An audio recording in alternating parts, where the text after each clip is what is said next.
Hello বন্ধুরা, তো চলে এসেছি বাগানে। তোমরা দেখতেই পাচ্ছ, তো মেয়ে আর আমি দুজনে এসেছি তো মাছের খাবার দেওয়া বলে। তো ডামে ভাত ছিল, সেই ভাতগুলো সব নিয়ে চলে এসেছি। তো চলো দেখাই তোমাদেরকে। তাই ধারেতে চলে এসেছে, এই ঘাই দিচ্ছে, সব কাদা জল করে দিচ্ছে, এই ধারেতে মাছ সব এসেছে।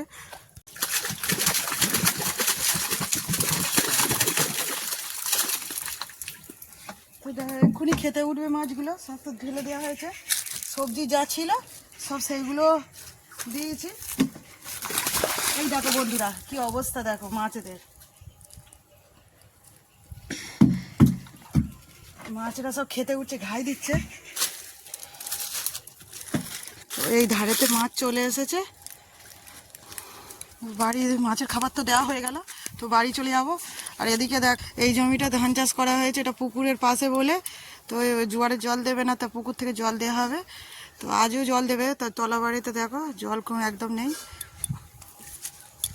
তো চলো বন্ধুরা, বাড়ি চলে যাই।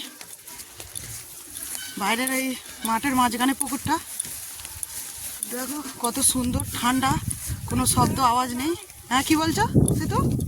বালতিটা নেবো তো, সাথে করে একটা বালতি এনেছি। বালতিতে বাগানে কলমি শাক হয়েছে অনেক, তা কেটে নিয়ে চলে যাবো একেবারে। চলো তোমরা আমার সাথে চলো বন্ধুরা, টাটা, পরে কথা হচ্ছে।